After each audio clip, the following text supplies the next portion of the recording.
Hi, everybody. My name is Frank Romer, and I'm a ProPresenter trainer.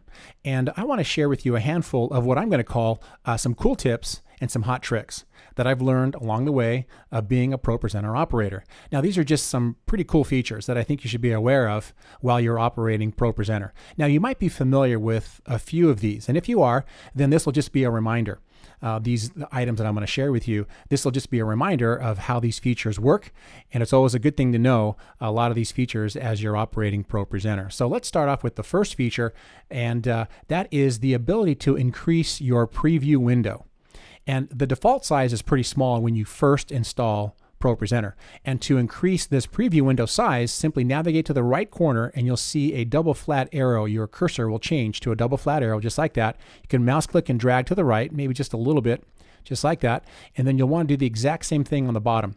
So you want to go right to the bottom of your preview window and you see you'll get a double flat arrow there. Mouse click and drag that. May take a couple of times. There we go. Mouse click and drag, and look how much larger your preview window can get. Now, that's very handy when you have a small monitor that you're using with your computer, or if you're working on a laptop, because this will definitely give you an increased preview window size of any details you may have here that you're displaying out to your audience. That's a good one. Okay, the next feature that I want to share with you is within any one of these documents. I happen to have this document open with all these slides. I'd like to make a global text change to all the slides at the same time.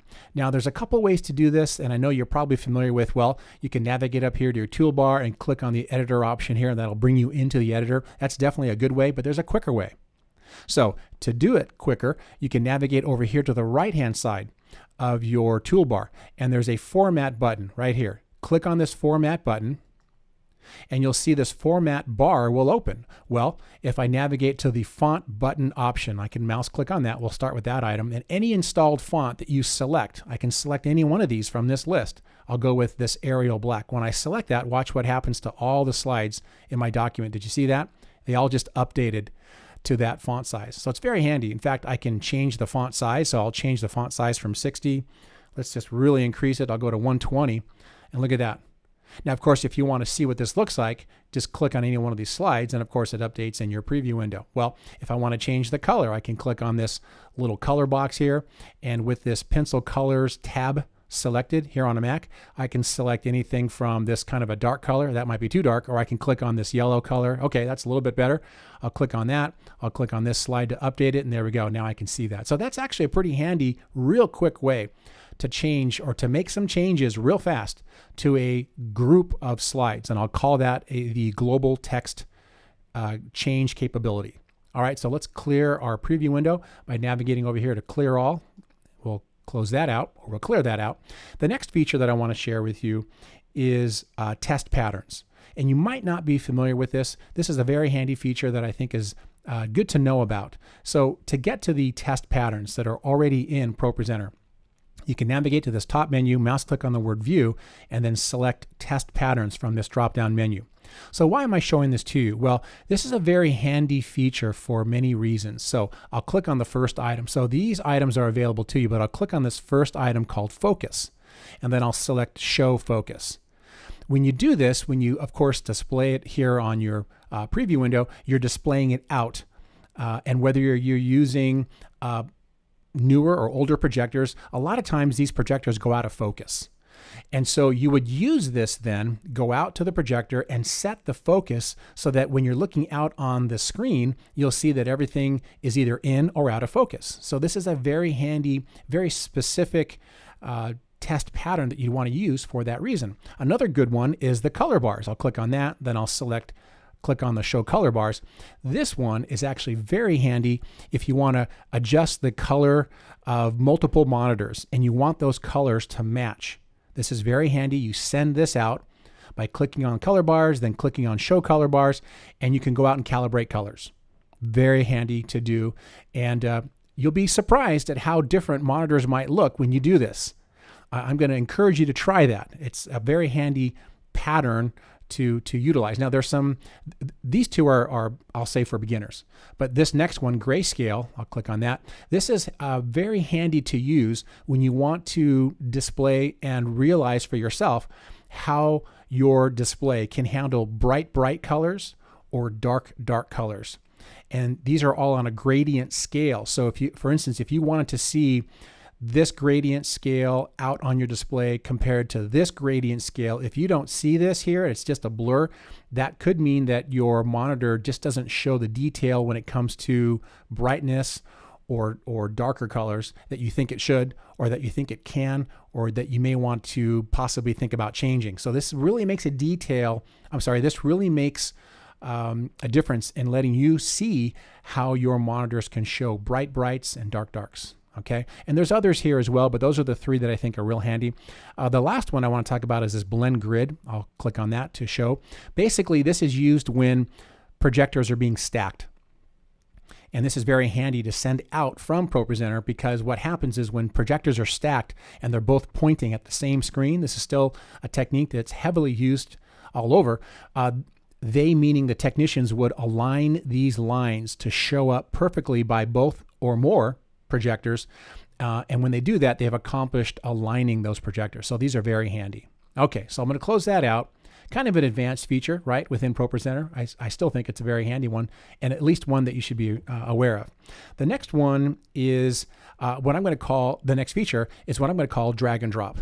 And you're probably already familiar with this, but this is a real quick way to get some items into a document. So let's create a new document. I'll navigate up to the word new here in my toolbar, and I'll title this Pictures. And this could be video or photos or any kind of graphic images for that matter. But basically, I'm going to create a new document. I'm going to title it Pictures, and I'll select New. Of course, that creates my new document. The container is completely empty, but I do have one empty slide here.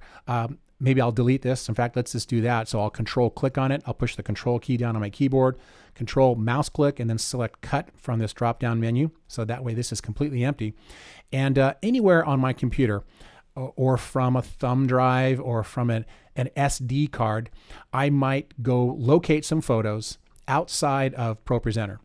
And here they are, in my case, sitting in this photos folder. I'm in the list view, by the way. I'll click on the first photo. I'll hold the shift key down and click on the last photo to select as a group. So however you want to do that to select a group, then I can mouse click and drag that directly into the document. It's that quick. It's that easy.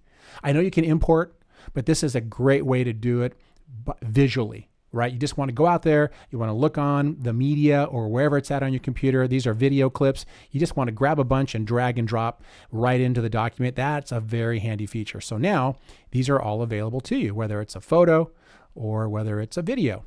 Very handy. So I'll pause that. Okay, that's the drag and drop feature.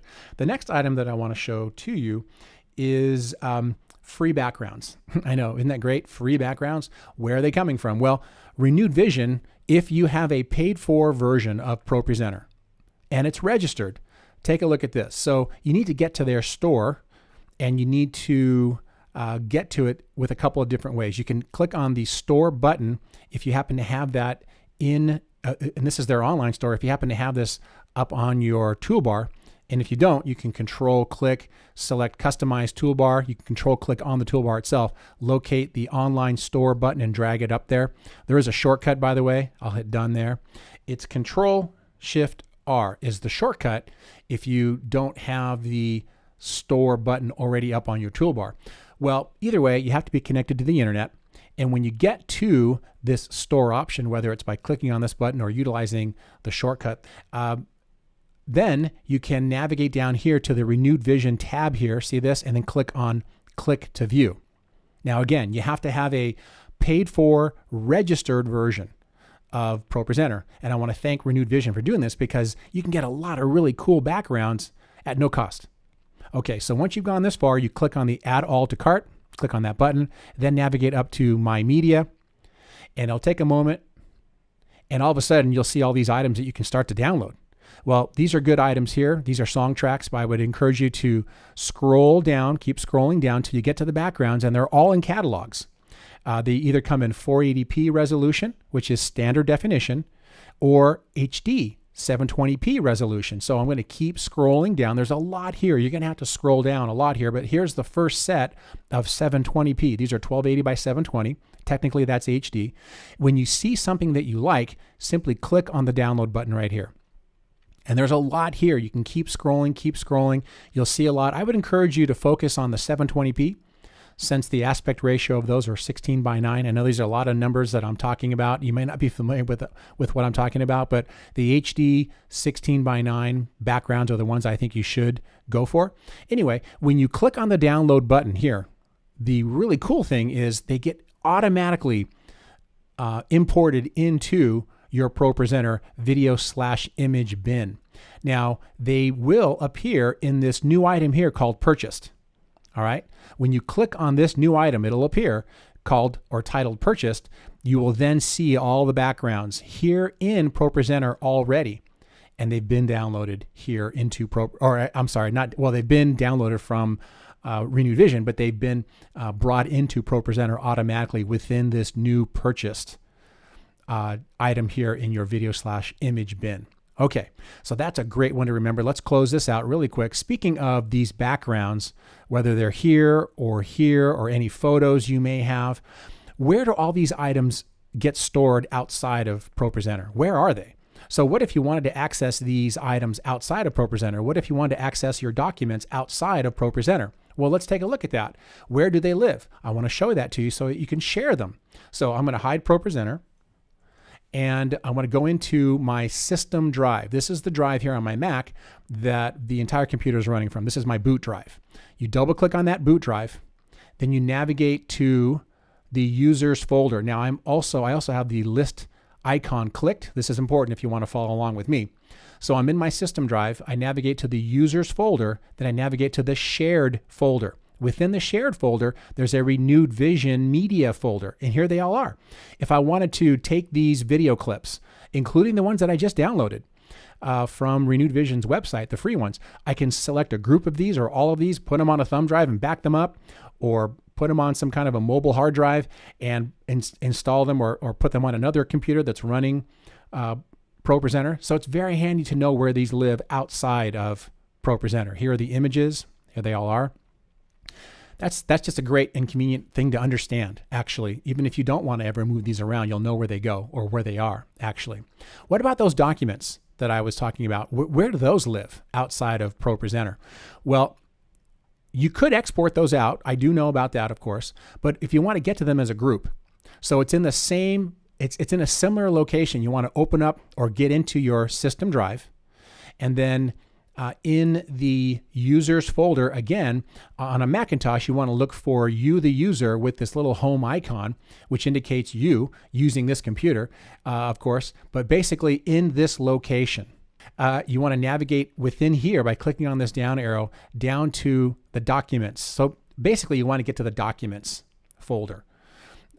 Under your name, by the way. So documents down to ProPresenter 6, there it is. Click on that triangle and here they are. Here are all the documents that are available to me in ProPresenter, and these are in a large group.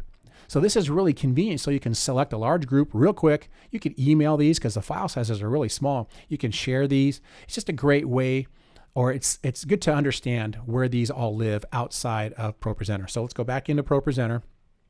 And that about does it for this first video that I want to share with you that I call Cool Tips and Hot Tricks. I think those are some really handy features that I think you're going to find useful as you operate ProPresenter. If you'd like to learn how to use ProPresenter, I have a series of videos, what I'll call a logical path of learning ProPresenter. It's free. There's no charge. You can go to the link that you see in the bottom of the screen, and you can learn how to utilize and operate ProPresenter. It's a beginning to intermediate level, but it's very good, and it's a logical path of learning how to utilize this powerful software. So thanks for watching, and stay tuned for my next video that I will feature more cool tips and hot tricks.